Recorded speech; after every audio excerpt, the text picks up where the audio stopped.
नमस्कार मित्रों, आज के इस वीडियो में हम पढ़ने वाले हैं वृत्त से जुड़े महत्वपूर्ण प्रमेय। इसके पहले मैंने पार्ट 1 प्लस पार्ट 2 डाला है, जिसमें वृत्त से सामान्य जानकारी और वृत्त से रिलेटेड जो बेसिक क्वेश्चन है मैंने वह सॉल्व कराए हैं, जिसकी लिंक अगर यदि आप चाहते हैं तो मैं डिस्क्रिप्शन में डाल दे रही हूँ। आप वृत्त से जो बेसिक जानकारी होती है वो वहां से पढ़ सकते हैं, आपके लिए बहुत ही यूजेबल रहेगा। और यह है वृत्त का पार्ट 3, जिसमें हम वृत्त से जुड़े महत्वपूर्ण प्रमेय पढ़ेंगे। इसके बाद जो अगला वीडियो में लाऊंगी उसमें हम इन्हीं वृत्त के जो प्रमेय होते हैं इनसे बनने वाले कुछ महत्वपूर्ण प्रश्न हल करेंगे। तो चलिए शुरू करते हैं आज का यह वीडियो। सबसे पहला प्रमेय है, वृत्त के बाहर किसी बिंदु से वृत्त पर खींची गई दो स्पर्श रेखाओं की लंबाइयां समान होती हैं। मान लीजिए वृत्त के बाहर स्थित कोई बिंदु P है और इस पर कोई वृत्त से दो स्पर्श रेखाएं खींची जाती हैं जो इस बिंदु पर मिल रही हैं। ठीक है, स्पर्श रेखा क्या होती है मैंने आपको बताया है पहली वीडियो में, जो वृत्त के किसी एक बिंदु को स्पर्श करती है। ठीक है, ये वृत्त पर मान लीजिए बिंदु A पर स्पर्श कर रही है और ये वाली रेखा बिंदु B पर स्पर्श कर रही है। तो इस प्रमेय के अनुसार वृत्त के बाहर स्थित किसी बिंदु पर मिलने वाली दो स्पर्श रेखाएं समान लंबाई की होती हैं। अर्थात यदि ये दोनों रेखाएं वृत्त के बाहर किसी बिंदु पर मिल रही हैं और वृत्त की स्पर्श रेखाएं हैं तो रेखाएं कैसी होंगी? समान लंबाई की होंगी। अर्थात PA बराबर होगा PB के। जैसा कि PA एक स्पर्श रेखा है और PB भी एक स्पर्श रेखा है। इस प्रकार यदि कोई भी रेखाएं मिलती हैं किसी भी दिशा में जो स्पर्श रेखा हो रही हैं और बाहर किसी बिंदु पर मिल रही हैं तो उन दोनों की लंबाइयां समान रहेंगी। तो यह हो जाती है हमारी प्रथम प्रमेय।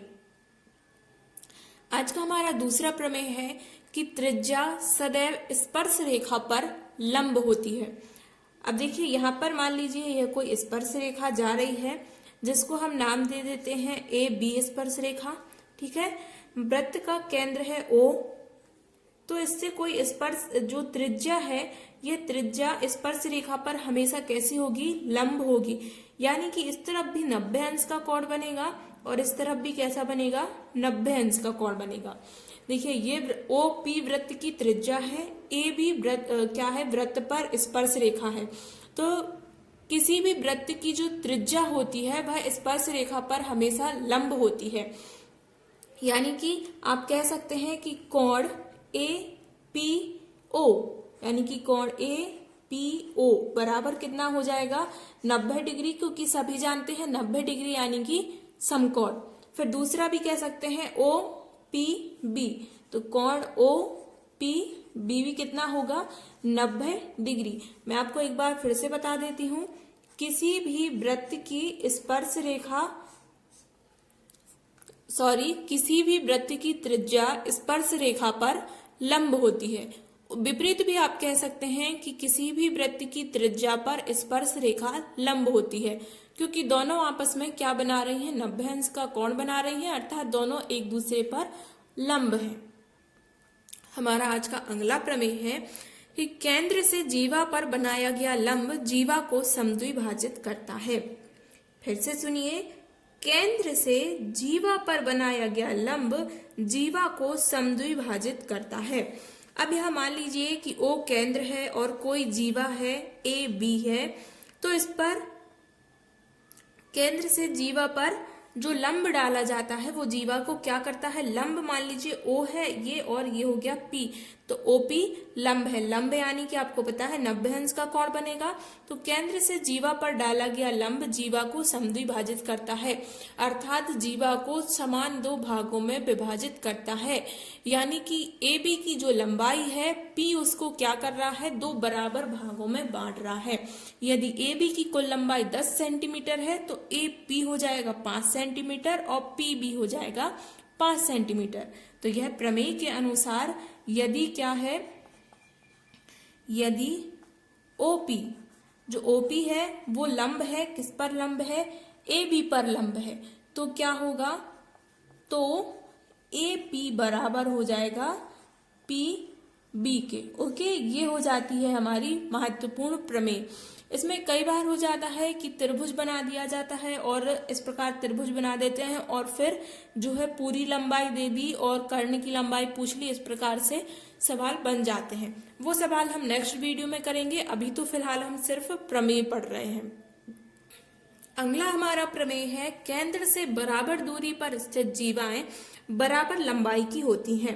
अब मान लीजिए यहाँ पर यह केंद्र है और दो जीवाएं हैं, एक जीवा यहाँ पर है और एक जीवा यहाँ पर है। ओके, तिरछा हो गया, सीधी जीवा। ओके, तो बराबर दूरी पर स्थित हैं तो इन दोनों की लंबाइयां भी समान होंगी। अब देखिए इनको हम नाम दे देते हैं। यह जीवा का नाम है AB और दूसरी जीवा का नाम है CD। यह केंद्र O से बराबर दूरी पर स्थित है, मतलब कि हम ये कह सकते हैं कि O, ये P नाम दे दिया, तो OP की जो लंबाई है OQ की लंबाई के बराबर है। तो ये दोनों कैसे होंगे, यानी कि OP बराबर है किसके, OQ के, तो AB भी बराबर किसके होगा, CD के। फिर से समझिए, केंद्र से बराबर दूरी पर, ये दोनों समान लंबाई के हैं, तो केंद्र से बराबर दूरी पर स्थित जीवाएं यानी कि CD और AB समान लंबाई की होंगी। इसको अगर हम शाब्दिक रूप में लिखें तो इसको हम लिखेंगे कि यदि OP बराबर है किसके, OQ के, तो क्या हो जाएगा, तो AB बराबर हो जाएगा CD के। यानी कि केंद्र से बराबर दूरी पर स्थित जीवाएं समान लंबाई की होती हैं। बहुत ही अच्छा प्रमेय है, कई बार परीक्षाओं में पूछा जाता है। किसी भी कंपटीशन एग्जाम के लिए यदि आप वृत्त से रिलेटेड प्रश्न हल करना चाहते हैं तो आपके लिए वीडियो बहुत ही यूजेबल होने वाला है, क्योंकि फ्रेंड्स आपके लिए यदि वृत्त के बेसिक्स पता है, उसके प्रमेय पता है, जो कि बहुत कम है वृत्त के प्रमेय, यदि आपको ये सब आता है तो आप कोई भी क्वेश्चन बहुत ही इजीली सॉल्व कर लेंगे। चलिए बढ़ते हैं अगले प्रमेय की तरफ।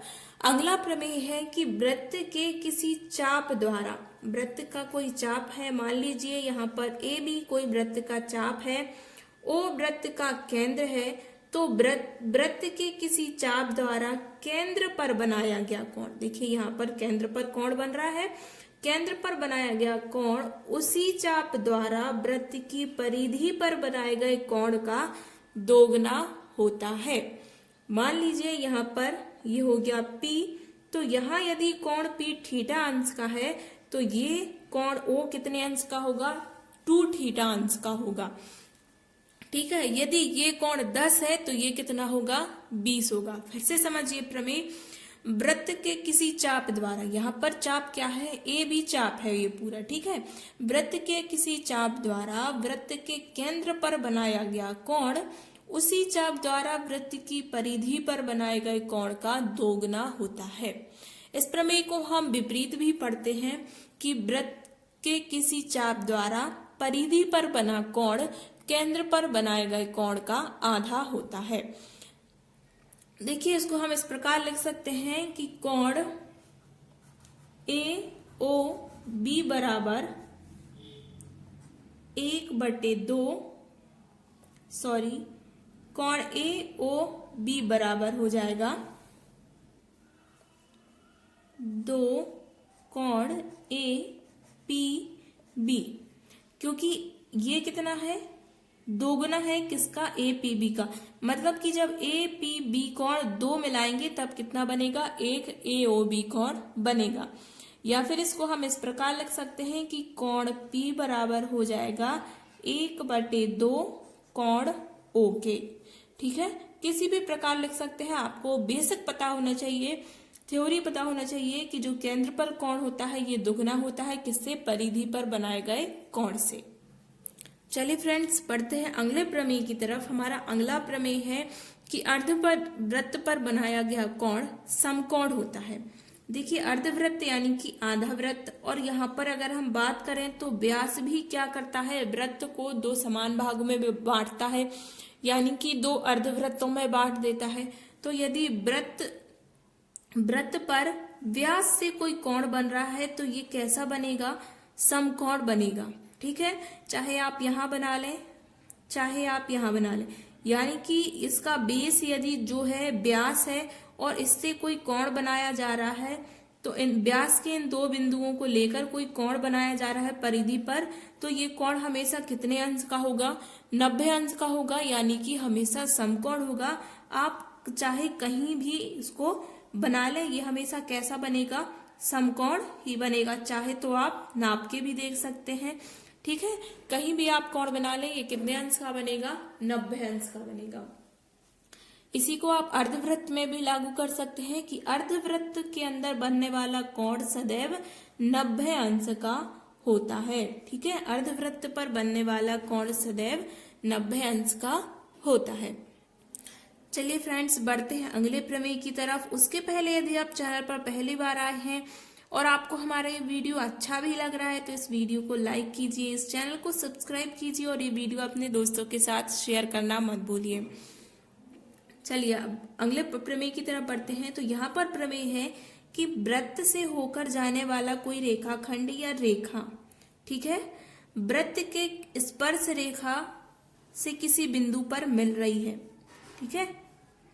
ये वृत्त से होकर जाने वाली एक रेखाखंड है, ठीक है, जो वृत्त से होकर जा रही है। वृत्त में जीवा भी बना रही है, इसको प्रतिच्छेद भी कर रही है परिधि को, और आगे बढ़ रही है। और कहाँ जाके रुक रही है? वृत्त के किसी स्पर्श रेखा से बिंदु किस पर मिल रही है? मान लीजिए बिंदु टी पर मिल रही है, ओके। यहाँ बिंदु पी है, यहाँ ए है, यहाँ बी मान ले रहे हैं, ठीक है। ये कोई ए बी बिंदु है, यहाँ पी टी स्पर्श रेखा है, और जो ए बी रेखाखंड है ये कहाँ पर मिल रहा है? बिंदु टी पर मिल रहा है। किससे? पी टी से मिल रहा है, ठीक है। तो प्रमेय पर आते हैं। तो ये जो पी टी का वर्ग है यह किसके बराबर होगा? टी ए गुणित टी बी के। इसको हम लिख देते हैं कि ए टी गुणित बी टी बराबर किसके हो जाएगा? पी टी के वर्ग के, ठीक है। यहां पर देखिए पूरी लंबाई लेनी है। ए टी गुणित बी टी बराबर हो जाएगा पी टी का वर्ग, यानी कि पी टी का हमें 2 बार गुणा करना है। यहाँ भी तो 2 बार मिलेगा, तो यहाँ भी क्या हो जाएगा? 2 बार गुणा हो जाएगा। इसमें कई बार हो जाता है कि आपको ये पूरी रेखा की लंबाई दे दी और इस रेखाखंड की लंबाई दे दी और आपसे इतने की लंबाई पूछ ली, ठीक है। यानी कि आपको ए टी की लंबाई यहाँ पर दे दी, मान लीजिए कोई एक्स लंबाई दे दी, ठीक है। पी टी की लंबाई आपको दे दी कि कोई वाई लंबाई है, और फिर आपसे जो बी टी है इसकी लंबाई पूछ लेते हैं। तो आप इन संख्याओं को हल करके निकाल सकते हैं। ये क्वेश्चन बहुत बार आता है, एमपी टेट जैसे एग्जाम में भी कई बार पूछा गया है ये क्वेश्चन, तो आप इसको जरूर से याद कर लीजिए। इसके साथ एक एडवाइस भी दूंगी फ्रेंड्स, आप एक नोटबुक भी रखिए और जो वो प्रमेय मैं बता रही हूँ वो आप नोटबुक पर चित्र और भाषा के साथ लिख सकते हैं, ताकि आप जब भी रिवीजन करें तो आपके लिए बहुत ही इजी हो जाए और आपको हमेशा ये चीजें याद बनी रहें। बढ़ते हैं अगले प्रमेय की तरफ। अब मान लीजिए कोई एक वृत्त है, ठीक है ना, एक वृत्त हो गया, इससे 2 प्रतिच्छेदी रेखाएं ये निकल रही हैं, ठीक है। जीवा को बढ़ाने पर आप कह सकते हैं कि वृत्त की किन्हीं 2 जीवाओं को मिलाने पर जब यह बाहर किसी बिंदु पर मिल रही है, ठीक है। वृत्त की 2 जीवाओं को आगे बढ़ाने पर जब ये किसी बिंदु पर मिल रही है तो क्या होता है? इनके गुणनफल बराबर होते हैं। अब देखिए मैं आपको बता दूं, पहले पूरा देखिए। ए बी यहाँ पर है, ठीक है, यहाँ क्या हो गया? C D. हम इस प्रकार नाम दे रहे हैं, तो क्या हो जाएगा? भाषा के रूप में कहें तो पी ए गुणा पी बी बराबर पी सी गुणा पी डी, यानी कि पी ए गुणा पी बी का गुणनफल किसके बराबर होगा? पी सी गुणित पी डी के बराबर, ठीक है। ये प्रमेय बहुत ही इंपॉर्टेंट है, कई बार सीधा सीधा पूछ लिया जाता है और बहुत बार इसके क्वेश्चन बनाकर भी पूछे जाते हैं। चलिए बढ़ते हैं अगले प्रमेय की तरफ। इसी प्रकार का प्रमेय है अगला प्रमेय भी, देख लीजिए। मान लीजिए कोई वृत्त है और वृत्त में जो है व्यास है 2। वृत्त में हम कितने व्यास खींच सकते हैं फ्रेंड? आप हमें कमेंट करके बताइए कि वृत्त में आप कितने व्यास खींच सकते हैं। मान लीजिए दोनों जो हैं ये बिंदु P पर क्रॉस कर रहे हैं, तो यहाँ पर जो A B है और C D है, ठीक है। तो आपस में इनके गुणनफल भी कैसे होंगे, बराबर होंगे। इसको हम भाषा के रूप में लिखेंगे कि PA गुणित PB बराबर किसके हो जाएगा, PC गुणा PD के। ये बहुत ही व्यवहारिक प्रमेय है, ठीक है। यदि आप बेसिक जानते हैं तो ये प्रमेय आपको ऐसे ही समझ में आ गया होगा। चलिए बढ़ते हैं आज के लास्ट प्रमेय की तरफ, बहुत ही इंपॉर्टेंट है।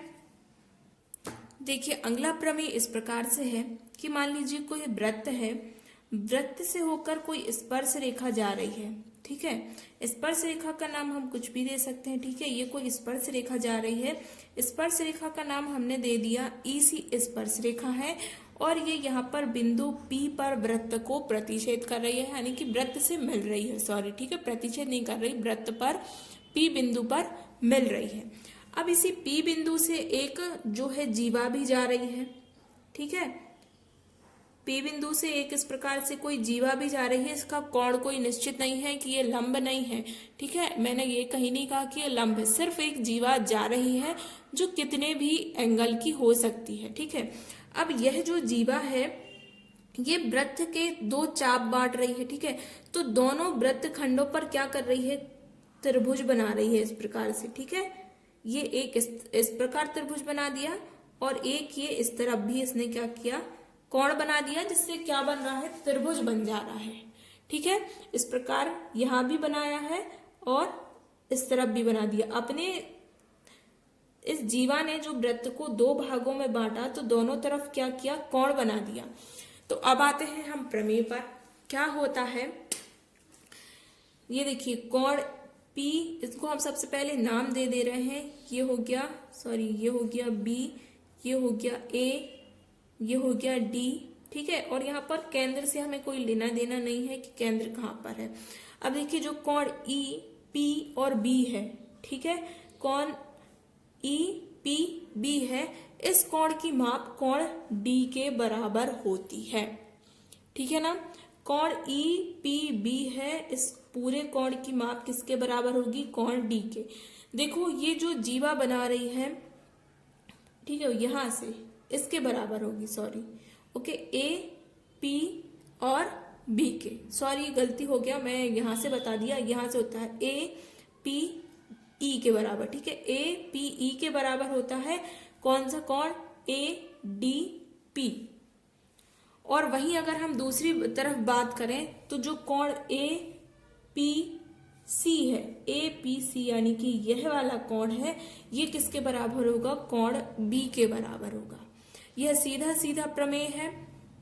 देखिए ये जो जीवा है ये दोनों तरफ कोण बना रही है, तो ये इस तरफ स्पर्श रेखा से जो कोण बना रही है वो वृत्त पर अंदर दूसरी तरफ कोण के बराबर होता है, और इसी प्रकार जो अपोजिट साइड कोण बनाती है वो अपोजिट साइड कोण के, वृत्त के अंदर जो कोण बन रहा है उसके बराबर हो जाता है, ठीक है। इसके क्वेश्चंस डायरेक्टली पूछे जाते हैं कि आपको ये कोण की माप दे दी जाएगी। मान लीजिए यहाँ पर दे दिया कि 110 अंश का ये कोण है, और आपसे कोण D की माप पूछ ली जाएगी कि कोण D की माप कितनी है, ठीक है। डायरेक्टली ये क्वेश्चन पूछा जाता है, और आप अगर प्रीवियस ईयर पेपर क्वेश्चन उठा के देखेंगे तो आपको क्वेश्चन इस प्रकार का जरूर मिलेगा। ये बहुत इंपॉर्टेंट प्रमेय है वृत्त का। एक बार मैं आपको फिर से बता देती हूँ। देखिए वृत्त पर कोई स्पर्श रेखा जा रही है, और वह स्पर्श रेखा बिंदु P पर मिल रही है, और बिंदु P वृत्त पर AP जीवा बना रहा है, ठीक है। AP कोई जीवा है, बिंदु P से होकर जा रही है जो, ठीक है, स्पर्श बिंदु से होकर जा रही है। और यह जो जीवा AB है यह वृत्त पर दोनों वृत्त खंडों पर कोण बना रही है। पहले छोटे वृत्त खंड पर कोण बना रही है, छोटे वृत्त खंड पर कोण बना रही है ADP, और बड़े वृत्त खंड पर ABP कोण बना रही है। तो यहाँ पर क्या हो जाएगा, बड़े वृत्त खंड का स्पर्श रेखा के साथ बना कोण, ठीक है, छोटे वृत्तखंड में परिधि पर बने कोण के बराबर होगा। इसी प्रकार छोटे वृत्तखंड की तरफ बना स्पर्श रेखा और जीवा का कोण बड़े वृत्तखंड पर जीवा द्वारा बनाए गए परिधि पर बने कोण के बराबर होगा। यदि आपको कोई भी चीज समझ में नहीं आई है तो आप हमें कमेंट करके पूछ सकते हैं कि आपको क्या समझ में नहीं आया, तो मैं उसको नेक्स्ट वीडियो में समझाने का पूरा प्रयास करूंगी। फ्रेंड्स, इसके बाद आप हमें बता सकते हैं कि आप मैथ्स का कौन सा टॉपिक है जो आप पढ़ना चाहते हैं, बेसिक्स पढ़ना चाहते हैं या उसके क्वेश्चन पढ़ना चाहते हैं, तो वो मैं वीडियो आप तक लाने का पूरा प्रयास करूंगी। तो चलिए मिलते हैं अगले वीडियो में। जय हिंद।